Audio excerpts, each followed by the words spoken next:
So this isn't something I've usually do, but something I've wanted to do is make a video of getting a new project, restoring it, start to finish. I've done a few cars, a bit mechanically inclined, but nothing crazy.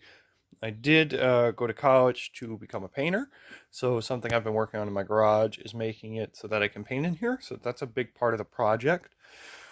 It's just going to be start to finish, so it's probably going to take months to finish these videos, but I'm really excited to get to work on this and publish some of these videos. So, how do I switch my camera around?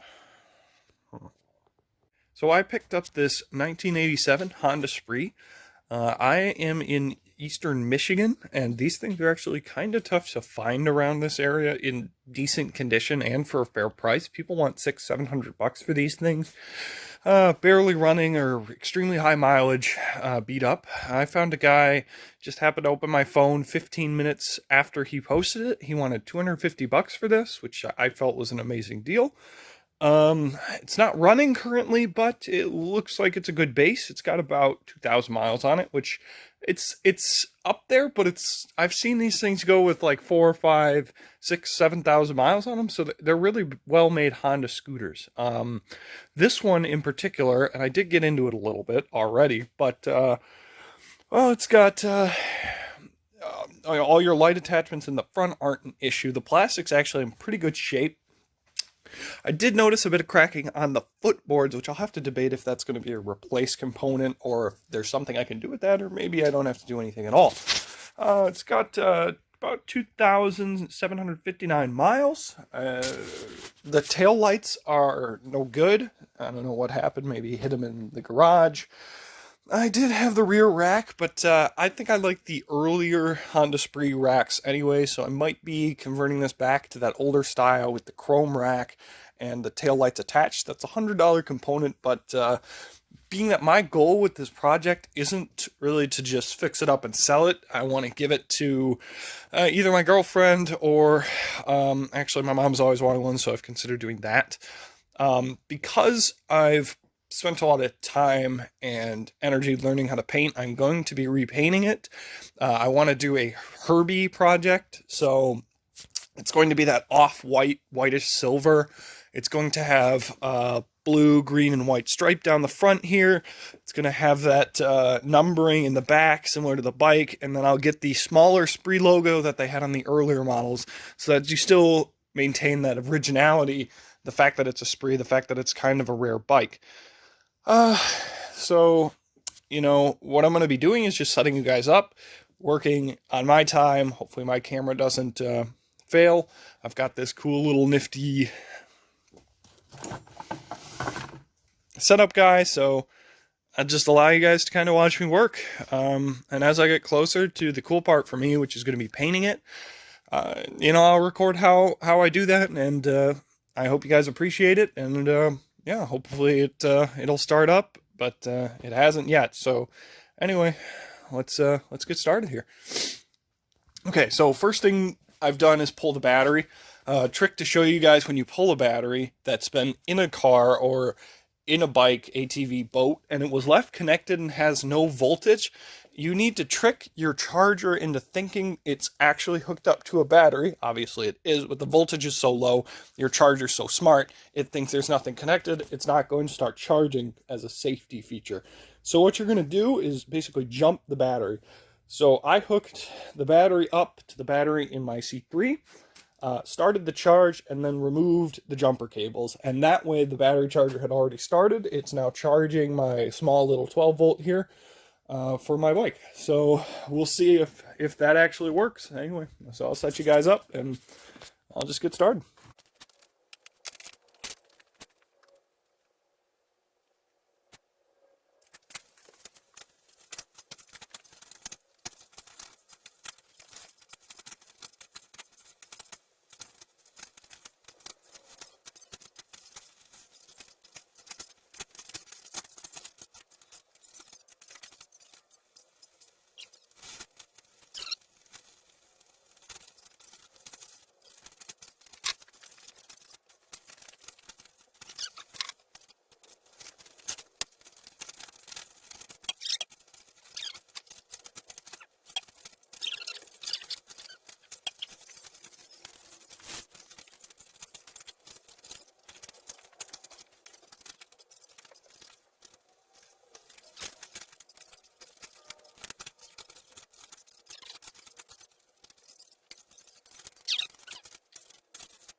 So, something I've read on these guys.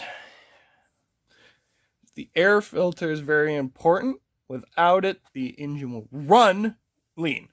Obviously, mine doesn't run yet, but we will eventually, inevitably get there. Just got to kind of figure out what's going on. So, due to the fact that it's not running, obviously you need three things. You need spark, compression, and fuel. So, what we'll probably start with is checking for fuel. The best way to do this is to get some starter fluid and spray it straight into the intake. If it fires up a little bit, chances are you have spark. If it fires up not at all, you don't have spark, obviously. So fires up, spark no fuel, doesn't do anything, probably fuel no spark. After I get it running, maybe we'll try and adjust the carb. Maybe we'll clean it. I would like to get the engine bay in general detailed and cleaned. So I'll be doing that just so it's kind of a nicer, cleaner bike, especially if I plan on giving it to someone, right? So we'll keep messing with it here. Important news, figured out how to get the electric start to work at least. Gotta hold the brake while you're pressing the start button. Anyway, we'll continue on.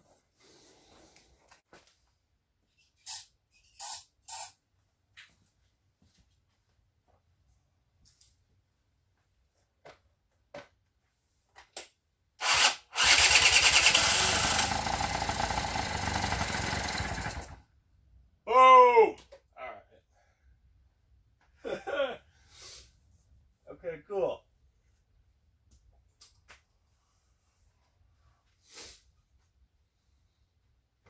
Cool. Alright. So that's actually a pretty good sign. That the spark is working correctly. And that possibly, hopefully, the engine's going to be alright. Compression's probably okay. We can check it for fun, but anyway, so I used carb cleaner. Not necessarily what you want to use, but I just didn't have any starter fluid. So a shot of that in there, you know, and it you heard it. It fired up. It ran for a second. It burned out the carb cleaner, and then it died. So my thought is the carb itself is gummed up, which makes sense. It's got older fuel in there. We can pull out the fuel. Pain about pulling out the fuel is that then I have to do something with it, and I don't really know what I'm going to do with it. But you can see it's almost full. I got to look up if these things run any type of special fuel. Possibly it's higher octane because of the ones. What does this say? What's that called? You know, the small engine works in a circle. You guys know. You know, it's not your standard car. It's probably higher compression. It's a single stroke, dual stroke. I don't know. Anyway, so I'm gonna start working on getting the carburetor off and sitting down at the table and cleaning it up, and we'll see if I have any luck. Because in the past, like for example on my Corvette, that has been a bitch. So let's get started.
All right, so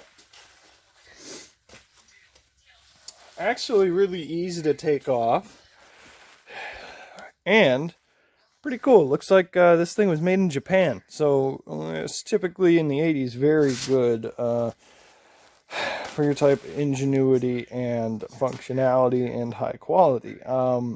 So you can see there's the barrel. This is where your air in. So air in here.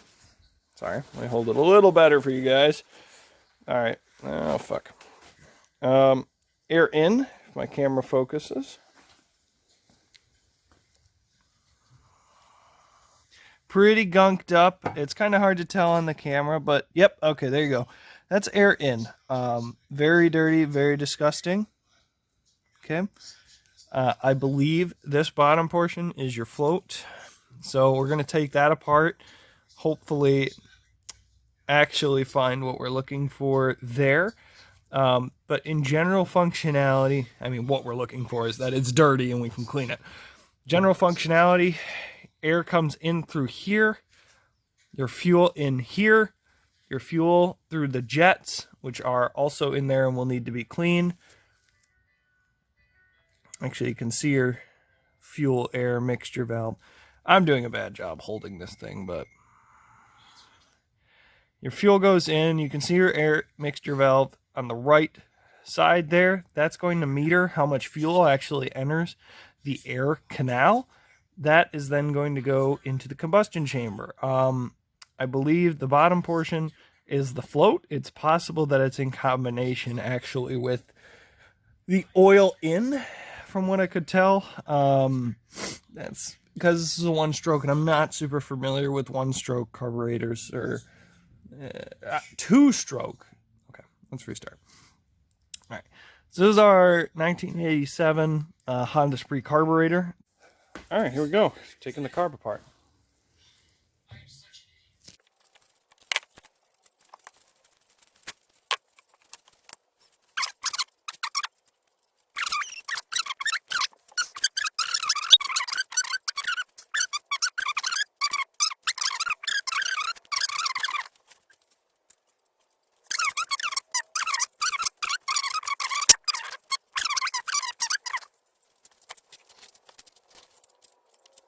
All right, continuing on.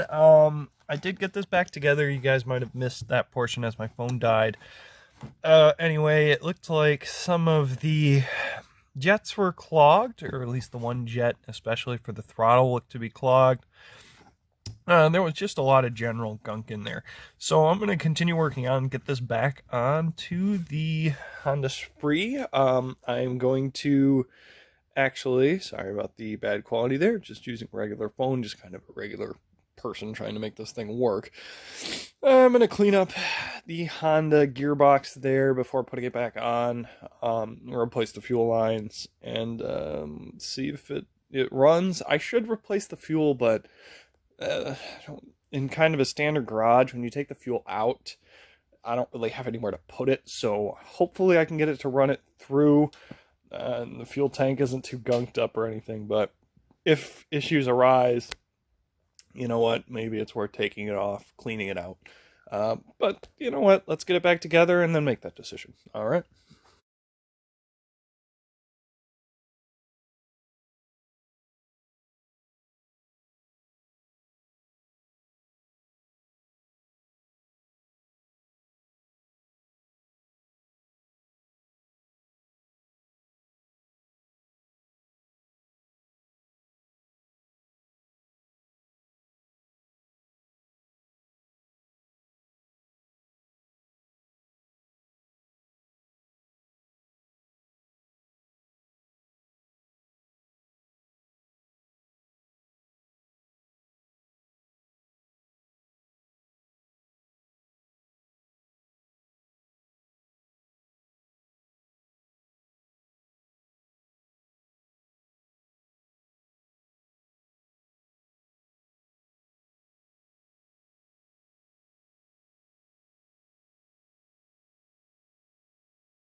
you guys something real quick.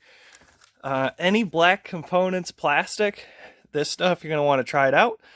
They don't sell this particular one at an auto parts store. I had to order it online, but I'm pretty sure there's pretty good products. You can just Arm & Hammer type products. They're basically a conditioner for plastics. They truly make these things like really shine. So give that a try. Anyway, for polishing like metal, aluminums and stuff, green 3M Brillo pads. These are the coarse. So your green is like your lowest grit. I would say probably like 220 almost, in that range. Then red, a little finer than that, and then finish up with your ultra fine silver here. That's about 600. Spray some WD-40 on there, and let's see if we can get. This is a painted component, so this might have to be repainted if I really want it to look great.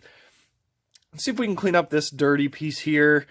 Just get in here and clean up some of this gunk. This back component, this airbox, this just wipe it down and give it a general better appearance, because it's pretty dirty down here. It's not really something you'd want to show off yet, right? Well, let's see what we can do.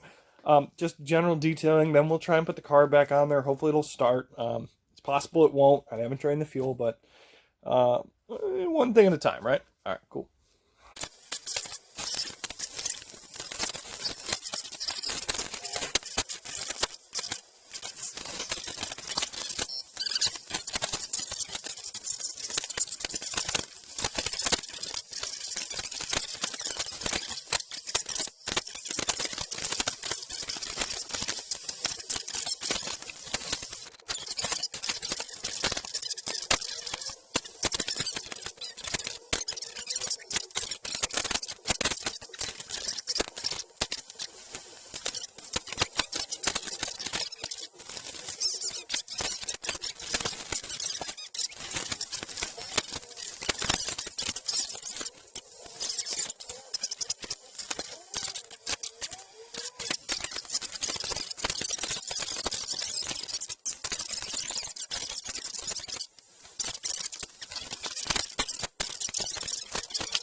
It took me about 53 minutes to wipe this thing down, put the carburetor back on. Now it's, I couldn't replace the one fuel line as it was a smaller diameter than the others. I didn't know that until I took it apart. But I guess time to try and fire it up. My general experience with carburetors is that for some reason it is not going to work. My guess is something in the pumping system for the fuel and fuel delivery system, but hell, let's give it a try, and we can prime it with a little bit of carb cleaner again and see what it does. Battery's probably not good either. I'm gonna have to get a new one, but we'll see.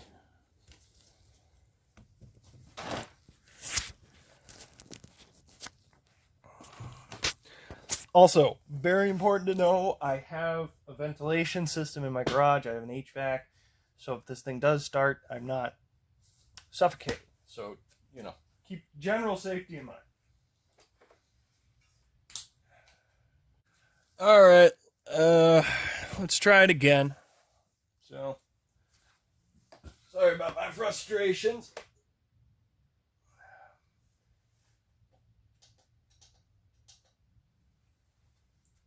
Okay.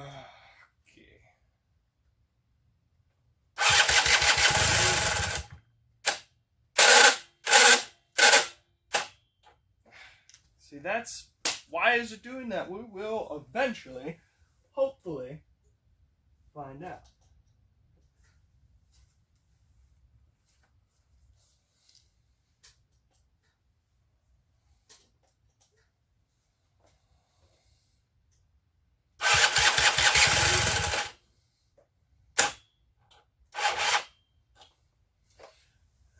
It's firing, but my charger likes to quit as soon as it thinks the thing has started.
Look at that, it's alive, people!